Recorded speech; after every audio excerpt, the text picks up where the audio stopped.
As World War II got underway, both the Allies and the Germans were looking for the knockout blow, the new weapon that would decisively defeat the enemy.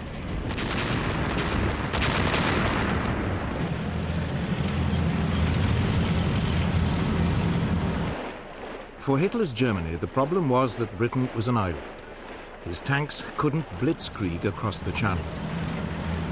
The only way to defeat her was to strangle her seaborne supply routes.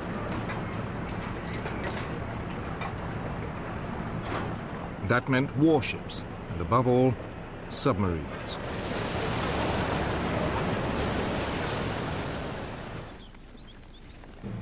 For the Western Allies, the problem was attacking Germany when there were no Allied troops in mainland Europe.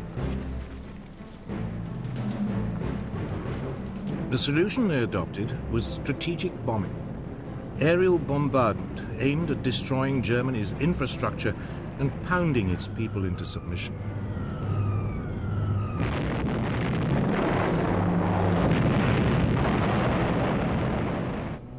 The two sides had adopted two very different tactics, but with one aim: to save their troops and to bring the war to an end as quickly as possible.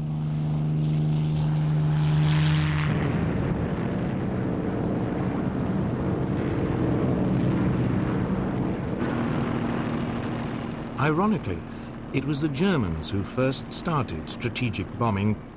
In August 1940, Luftwaffe bombers accidentally hit London. The RAF retaliated by bombing Berlin.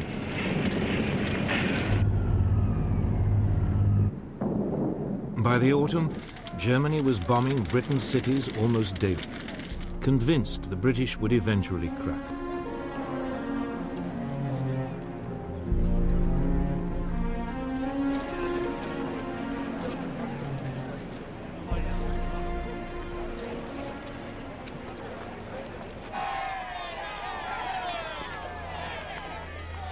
But the Blitz, as it was called, never showed any sign of forcing the British to surrender.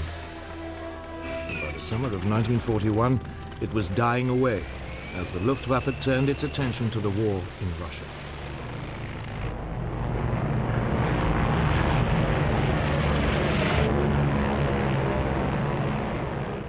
But for the British military command, bombing remained the only way of striking directly at Hitler's Germany.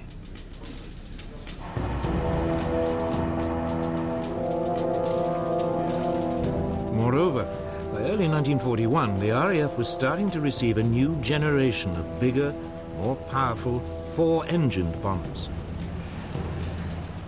These could carry loads of up to 18,000 pounds of bombs, 4 times the capacity of earlier aircraft. The first of these was the Short Stirling.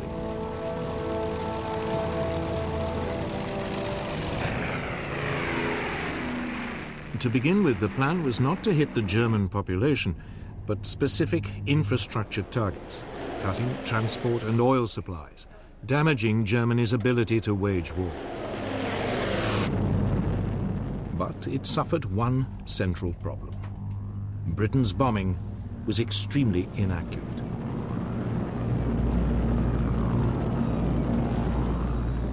In August 1941, a secret British report showed that over the crucial German Ruhr industrial area, only 10% of British bombers were getting their bombs within 5 miles of their target. At the same time, the German air defenses were taking a terrible toll on British planes.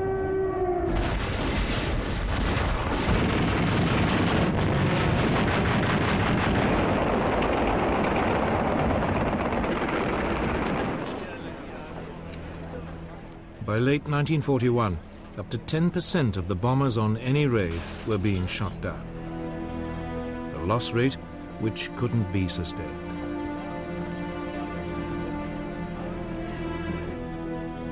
The Royal Air Force High Command decided to change tactics. It gave up any pretense of trying to hit specific targets.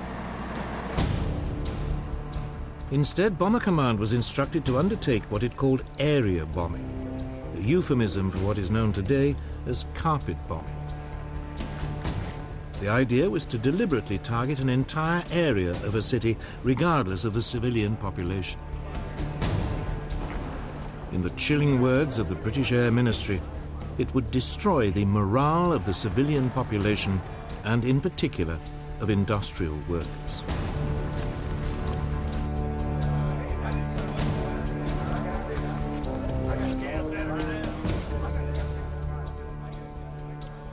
Its leading exponent was Air Marshal Sir Arthur Bomber Harris, who was now appointed Commander-in-Chief of RAF Bomber Command.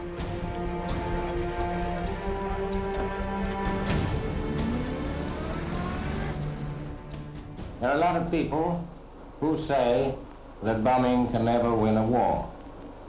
Well, my answer to that is that it has never been tried yet, and we shall see.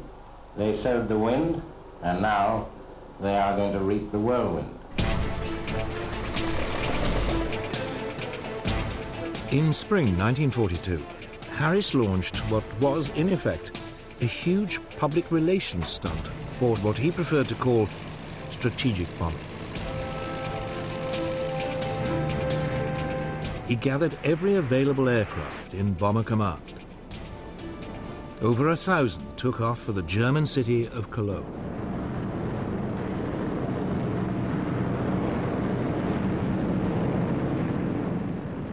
The city's defenses were overwhelmed. 600 acres were destroyed.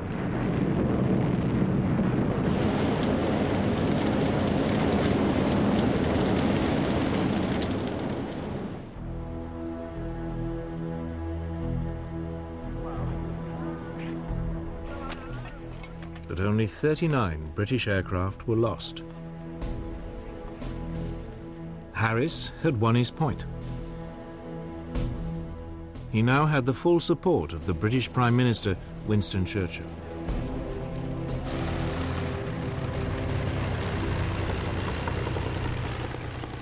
He also now had an outstanding new weapon, the Avro Lancaster, the finest heavy night bomber of the war. And he had a new partner. By the summer of 1942, the United States had joined the air war in Europe. American planes began to appear in Britain. The majority were the Boeing B-17 Flying Fortress. It was heavily armed with 13 machine guns and could, in theory, fight its way through to a target in daylight without a fighter escort.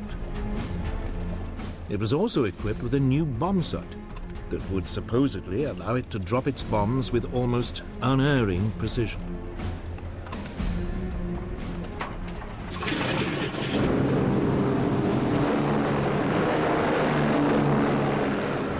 These features encouraged the Americans to ignore the lessons of the early British campaign and return to targeted raids on Germany's infrastructure. In August 1942, the Americans put the Flying Fortress to the test. 12 of them attacked marshalling yards near Rouen in France.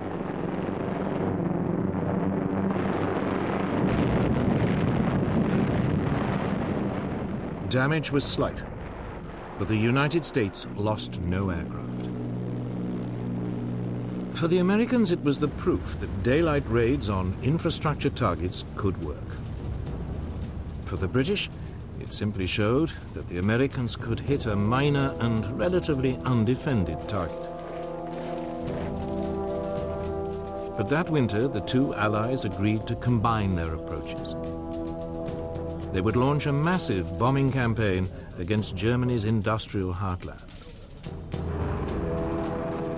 The Americans would attack by day against carefully selected infrastructure targets. The British would attack by night, carpet bombing whole areas, destroying war production and civilian morale. They hoped it would be so devastating, it might even bring the war to an end.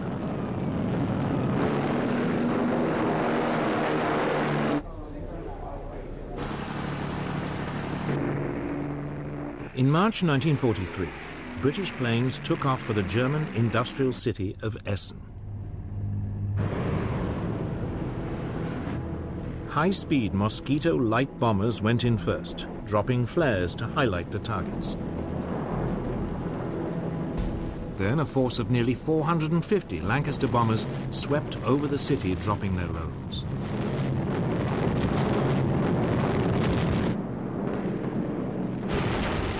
The German defences were overpowered. Only 14 British aircraft were shot down.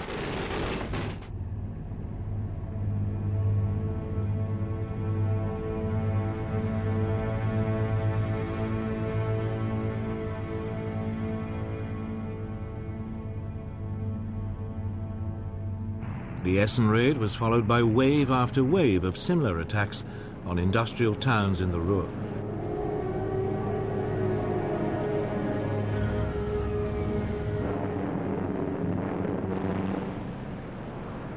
But the German air defences now began to get the measure of the Allied attacks.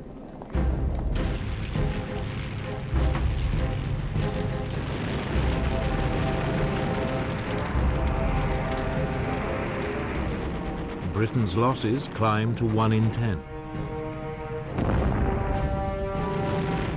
Harris was forced reluctantly to call a halt to the attacks.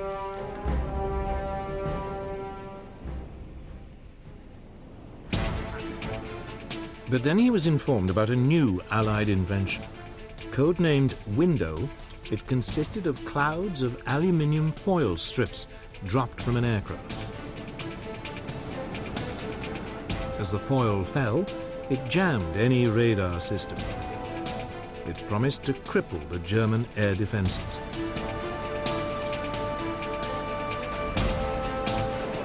Harris seized on it, and 4 months after the Essen raid, in July 1943, he went back on the offensive. He called it Operation Gomorrah.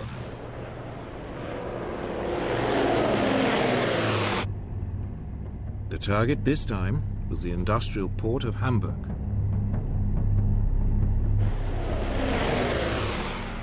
Bombers equipped with Window jammed the German radar.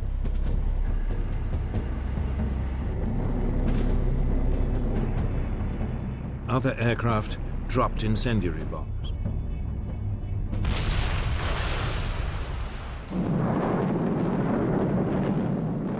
A giant firestorm engulfed the city centre.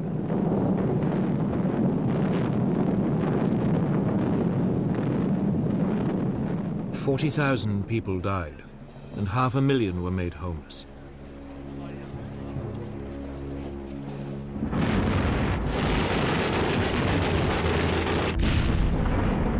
More raids on the port followed. It was an enormous shock to the German people.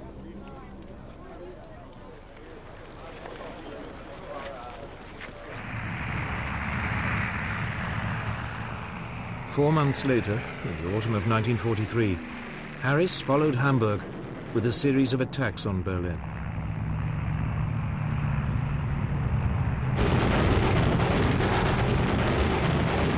But by now the Germans were learning to overcome the effect of Window, and by spring 1944, British losses were back at nearly 1 plane in 10. Worse, there was no sign German civilian morale was cracking. Harris's carpet bombing campaign was just not working. But neither was the American alternative of targeting infrastructure.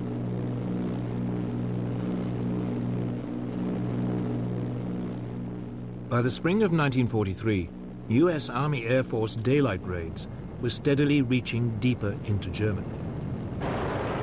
But American losses were climbing. Around 1 in every 15 planes was being shot down.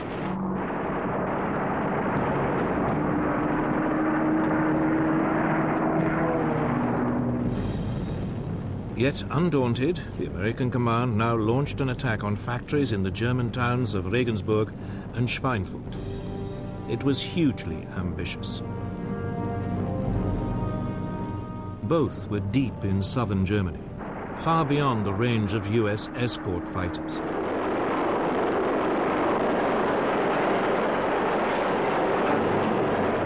It was a disaster. The 380 flying fortresses, which US bomber chiefs had assured everybody wouldn't need a fighter escort, were harried and shot down. The loss rate was over 16%.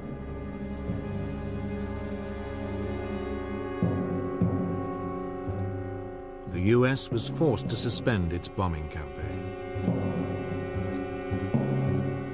The war in the air had reached stalemate, and there was still no sign of it helping to usher in a victory.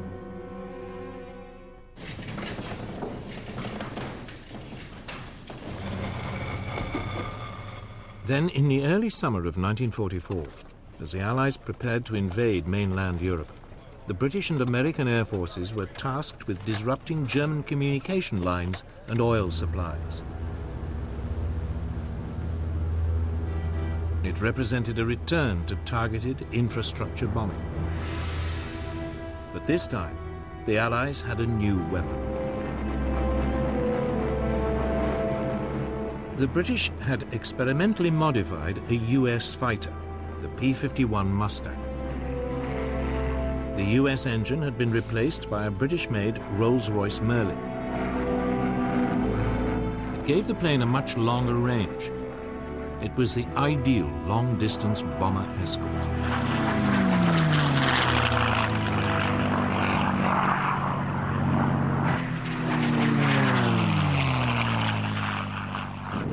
The Allied bombers hit bridges and roads leading to the German front in France with almost surgical precision.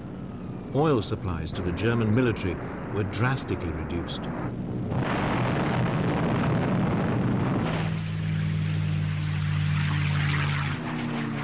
Once again, the German fighters attacked, but they were now outmaneuvered by the Mustang.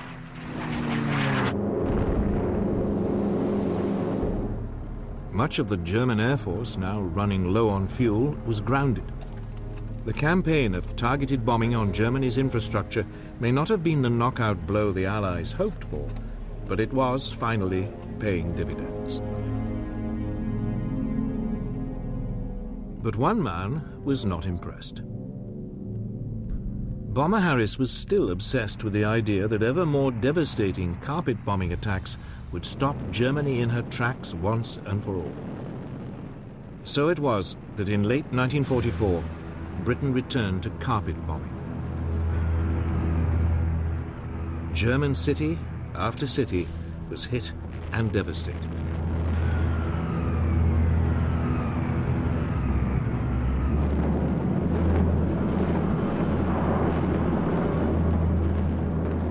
Then, in February 1945, Harris attacked Dresden, a city with virtually no military significance.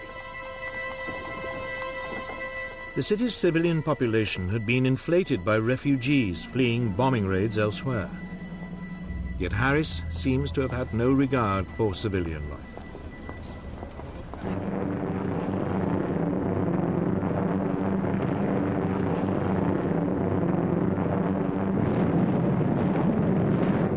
The city was flattened. Some 50,000 people died.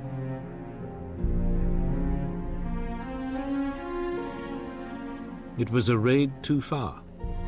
Finally, questions began to be asked about the morality, let alone the efficacy, of carpet bombing. Whatever it had achieved, it had been done at an horrendous cost of civilian and military lives.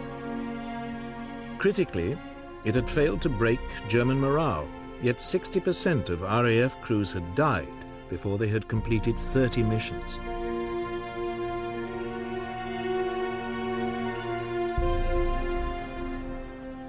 For all the hopes put in it, carpet bombing had not come up with the knockout blow.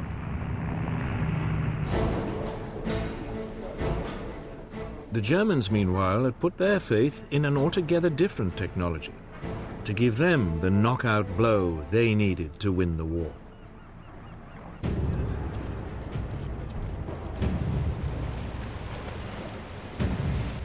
For Germany, Britain was a problem. It was an island, and for once Hitler's formidable land forces were useless. Britain also had a much more powerful navy. Yet Hitler calculated that if he used what he had strategically, he could fatally disrupt the sea convoys that were keeping Britain supplied with everything from oil to food.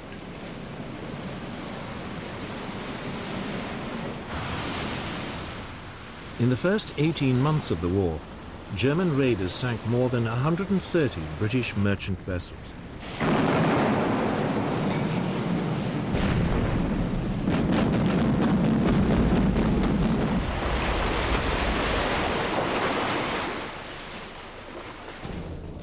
Some of the most effective raiders were the so-called pocket battleships, small but powerful warships designed in the 1930s to circumvent restrictions imposed on German rearmament after World War I.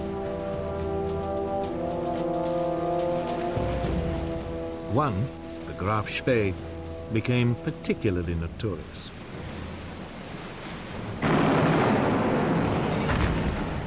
In a matter of weeks, she sank 9 Allied merchant ships in the South Atlantic before being cornered off the River Plate in South America and Scotland.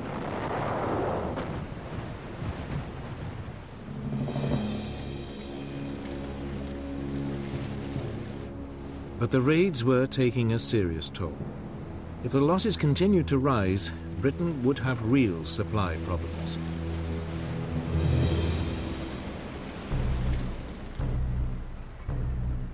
Then, in early spring 1941, Germany's first and only 2 full-sized battleships completed their sea trials.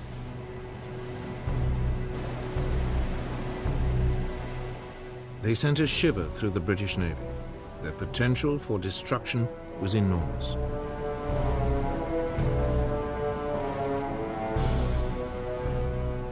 First into action was the Bismarck. In May, RAF reconnaissance aircraft spotted her in the Norwegian port of Bergen, trying to sneak out into the North Atlantic. The British Navy set off in pursuit. 2 days later, the Bismarck was sighted in the North Atlantic. Britain's latest battleship, the Prince of Wales, was sent to intercept her. With her was the British battlecruiser, Hood.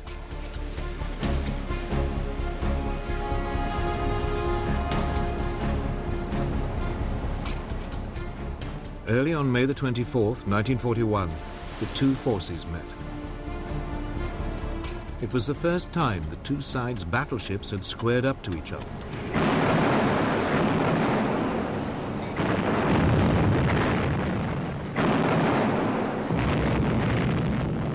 Almost immediately, a shell from the Bismarck plunged through the weak deck armor of the Hood. It penetrated one of the aft magazines. There was a huge explosion. Only 3 of the Hood's 1,200 crew survived. The Prince of Wales, now outnumbered, retreated. It was round 1 to the Bismarck.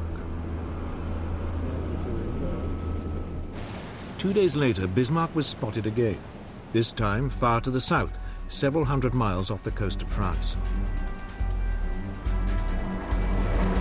British Swordfish torpedo bombers swooped in.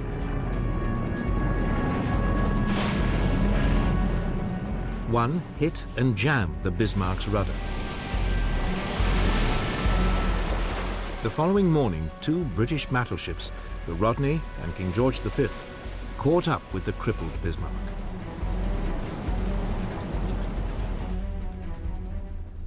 They started pouring heavy caliber shells onto the hapless German ship.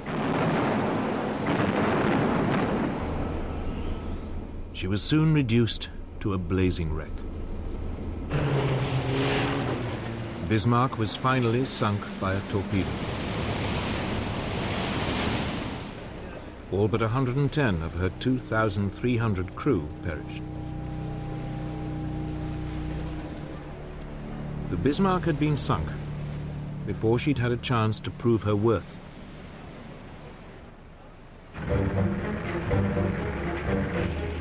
Then, in June 1941, Hitler invaded the Soviet Union. The war at sea entered a new phase.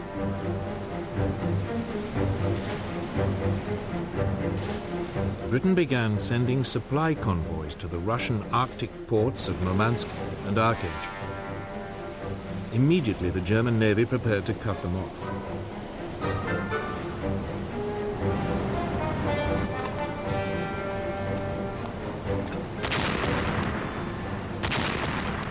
Convoy after convoy was attacked or threatened. By summer 1943, it had become so dangerous, further convoys to Russia were suspended until the autumn, when it was hoped bad weather and poor visibility would offer some protection.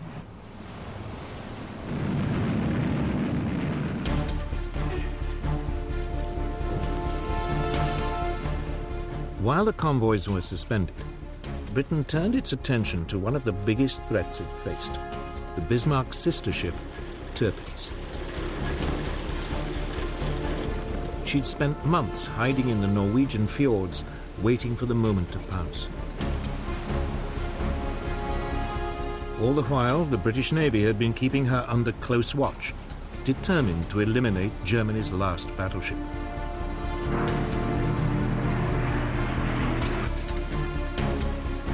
In September 1943, 5 British midget submarines known as X-craft were sent into the Norwegian fjords to sink her.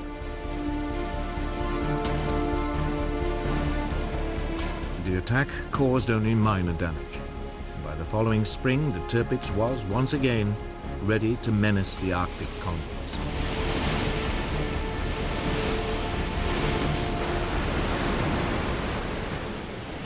The Royal Navy now sent in a massive force to attack her. It included 6 aircraft carriers.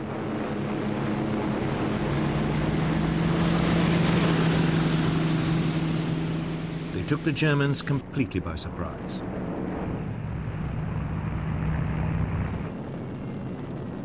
British dive bombers attacked Tirpitz. But she was heavily armored, and the relatively small bombs caused only superficial damage. 3 months later, she was ready for action again.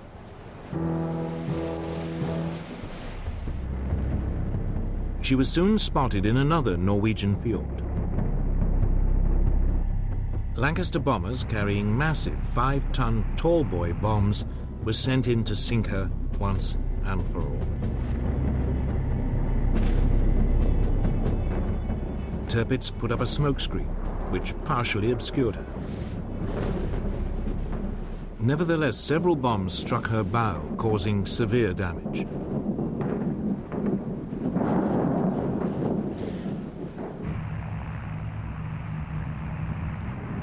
Finally, 2 months later, a squadron of Lancaster bombers caught her in perfect weather conditions.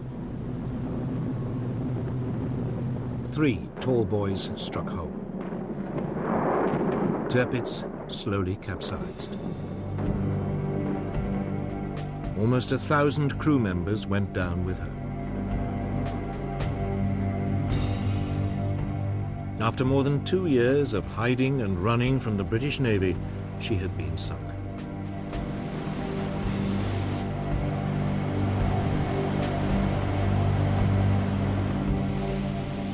Germany's battleships had promised much, but against the overwhelming might of the British Navy, they'd never had a chance to prove their worth.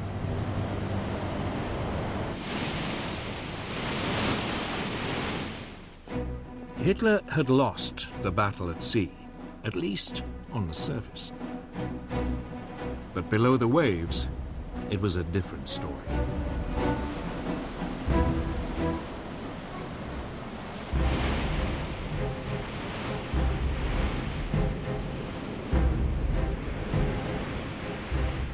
Germany's military planners had long expected that the country's U-boat fleet would play a key role in cutting Britain's supply lines.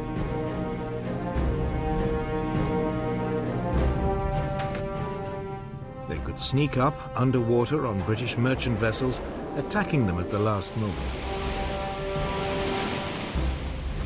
The submarines were also extremely agile on the surface.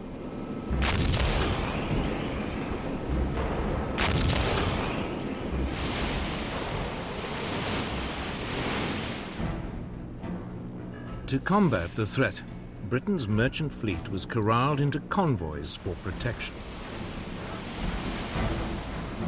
But there was a serious shortage of anti-submarine ships to escort them. Many ships sailed without protection. Yet Britain's naval command remained remarkably complacent. They believed they had the weapons and the technology to contain the U-boat threat. It was soon proved wrong.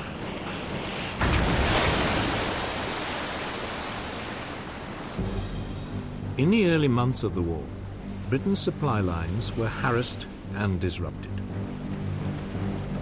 Often the U-boats would attack on the surface, picking off merchant ships with their deck guns.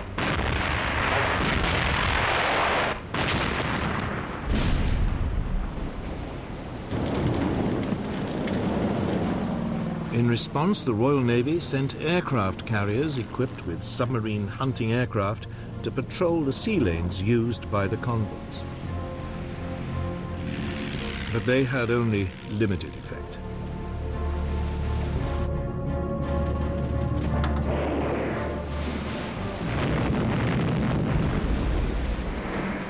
By the end of 1939, over 100 Allied merchant ships had been sunk by German submarines. If losses continued at this rate, Britain would face disaster. Oil, food, and weapons would all begin to run short.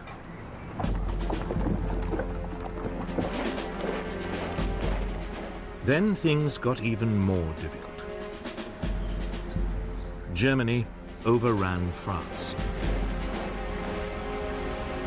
Suddenly, the German Navy, which until now had been largely bottled up in the North Sea, had access to France's Atlantic seaboard. They now had a base to attack Britain's Atlantic convoys. France's Atlantic ports filled with newly built German U-boats, particularly the Type 7C ocean-going vessel. Admiral Karl Dönitz, head of the German U-boat service, now organized his submarines into what he called wolf packs. A group would be lined up across a likely convoy route. As soon as one U-boat spotted a convoy, it called in the rest to attack.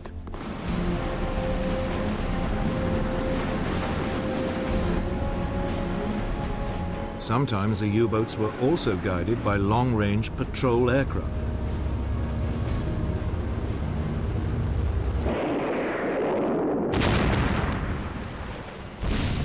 By the end of October 1940, up to 40% of Allied merchant shipping per convoy was being sunk. Britain's supplies were under threat.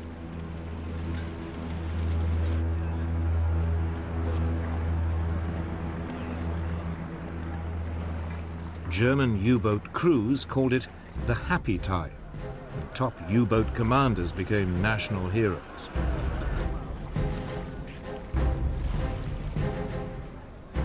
Britain was paying dearly for its lack of preparation.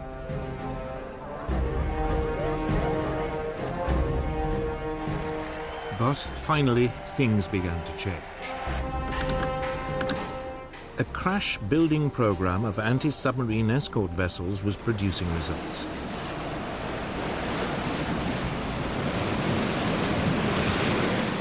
The first corvettes, as they were known, were coming off the slipways.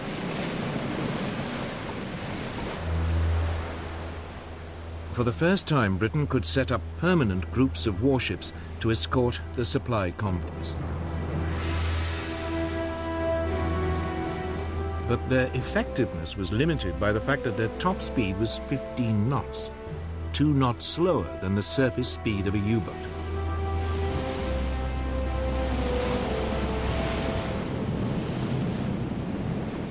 At the same time, the patrol aircraft of Britain's Coastal Command were equipped with depth charges.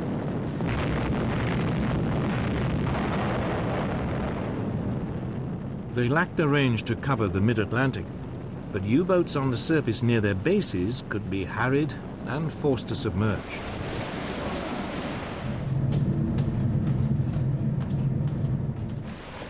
Then, as in the bombing campaigns, it was a series of technological breakthroughs that really came to Britain's help. In early 1940, a new type of radar, known as centimetric radar, was developed. It was smaller than existing systems, and for the first time could be fitted to escort ships and aircraft.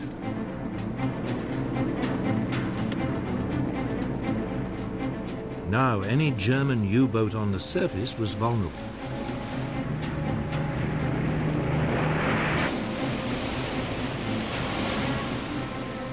Some months later, there was a second technological breakthrough. Huff Duff was a radio detector. Anytime a German U-boat surfaced to communicate, Huff Duff could pick up the radio signal and pinpoint its exact position.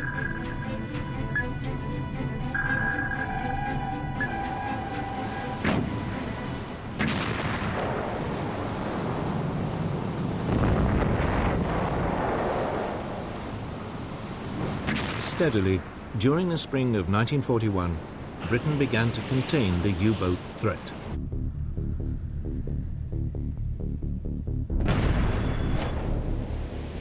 Merchant shipping losses fell by more than half.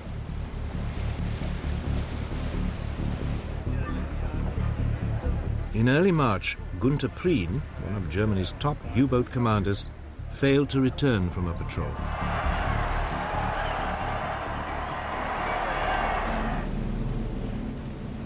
Shortly afterwards, 2 more top German U-boat commanders lost their lives in quick succession.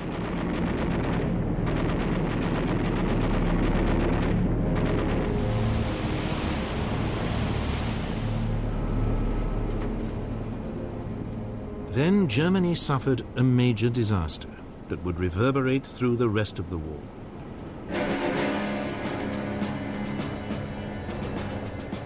In May 1941, the British destroyer Bulldog forced U-110 to the surface and captured the submarine.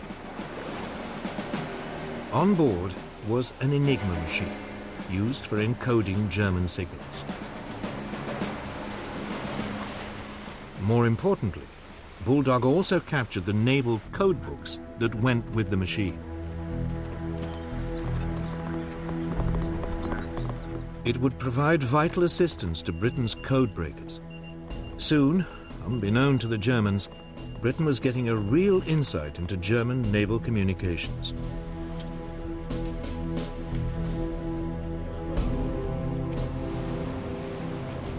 For the Royal Navy, it meant convoys could now be routed away from the U-boat wolfpacks.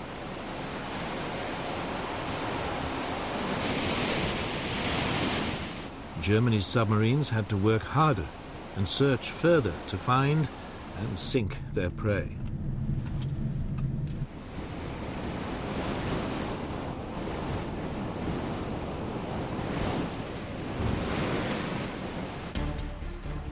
Yet, despite the Allied gains, by the winter of 1941, the German war machine was producing ever greater numbers of U-boats.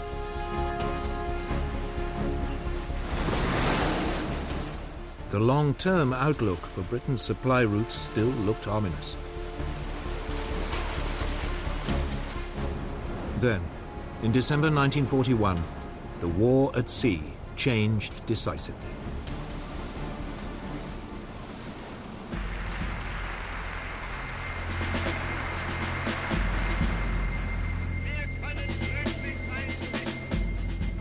In December 1941, Hitler declared war on the United States. Almost immediately, Admiral Dönitz, head of the German U-boat service, sent submarines to attack US merchant shipping along the American seaboard.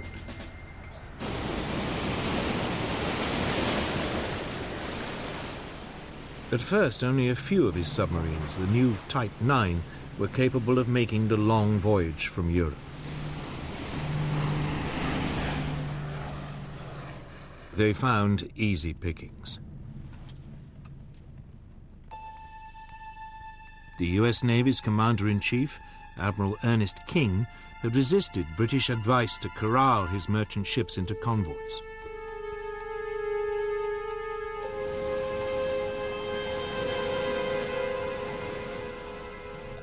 Over a 3-month period, more than 400 US merchant ships were sunk or destroyed.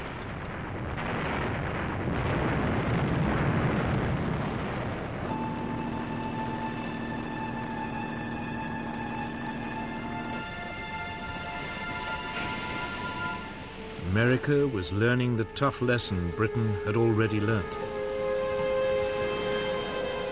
Something had to be done.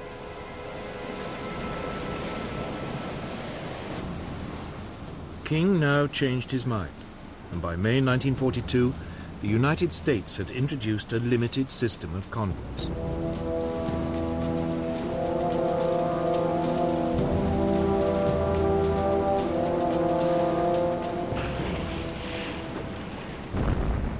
By July, the US losses were falling. It forced the Germans to adopt a new tactic. They would concentrate their U-boats in one particular part of the North Atlantic, the Black Gap, the area in mid-ocean too far from land for anti-submarine aircraft to reach.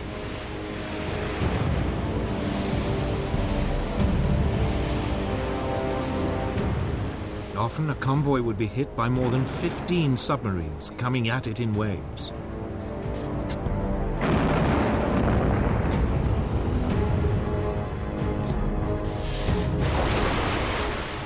During October 1942, 56 Allied ships were sunk in the Black Gap.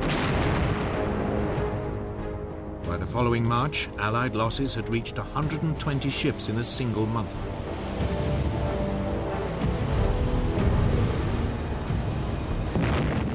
During the same month, the Germans lost only 12 U-boats. Hitler's tactic of disrupting Britain's supply lines so severely the country would collapse seemed a real possibility. It looked as though his U-boats might win him the war.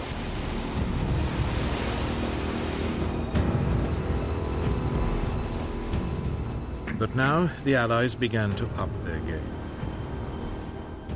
Britain had brought in a new commander. Admiral Max Horton was former head of the Royal Navy's submarine fleet. His first move was to set up permanent groups of destroyers and frigates that would provide additional support to convoys, rushing in as soon as an enemy wolf pack was spotted. Equally importantly, a string of yet more technological developments came on stream.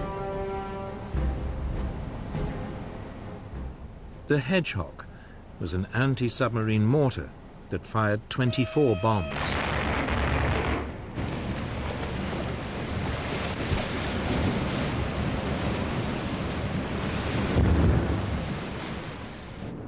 Allied aircraft were fitted with a new high-powered searchlight, the Lee light. As an aircraft swooped in, it could be turned on at the last moment, catching a submarine by surprise on the surface.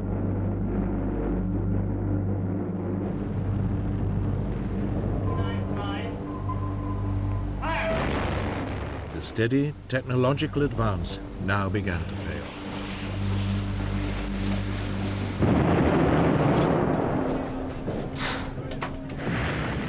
The German U-boat losses increased.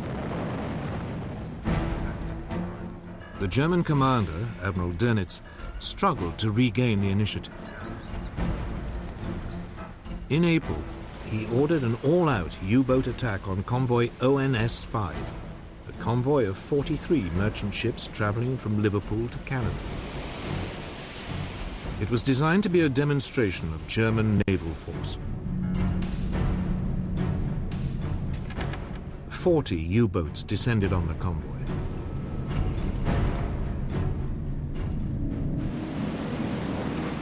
The British sent in extra support groups.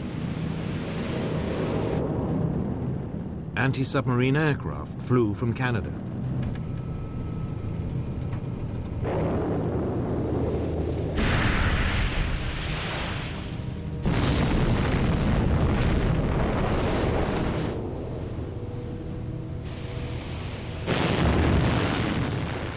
It would take 4 days for the Allies to beat off the German attack. 11 merchant ships were sunk, but the Germans had lost 7 U-boats.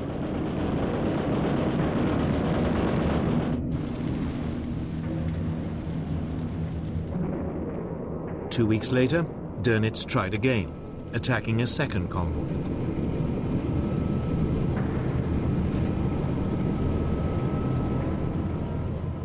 It was a disaster. 5 U-boats were sunk without a single merchant ship being lost.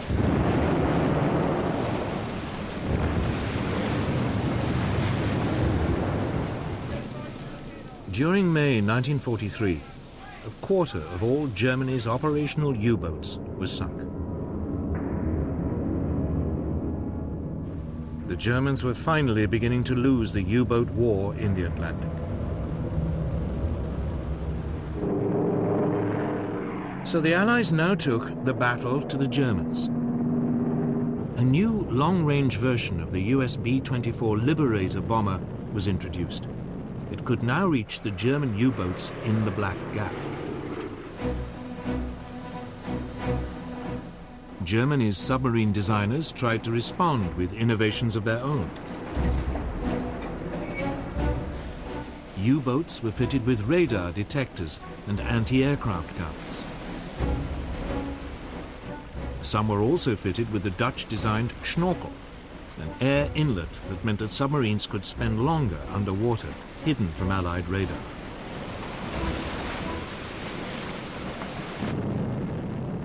But it was too little, too late. The Allies still found them.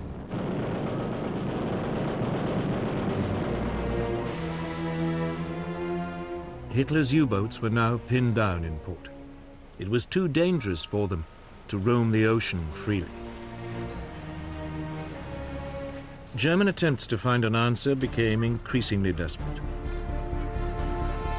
They now produced a revolutionary new submarine. It was known as the Type 21.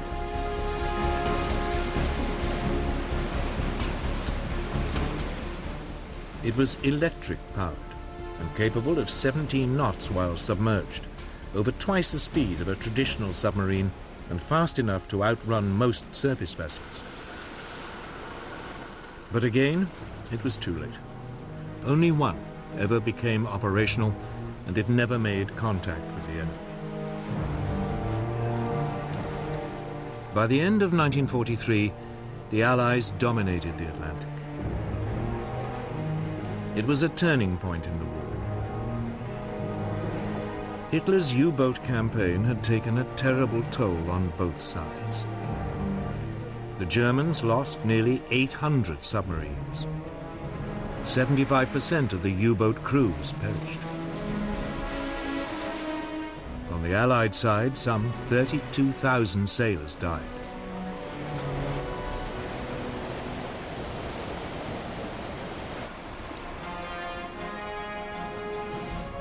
But now, at last, with the U-boats out of the way, great waves of US troops and equipment could flood across the ocean in preparation for the invasion of Europe. Victory in the Battle of the Atlantic would fundamentally change the course of the war.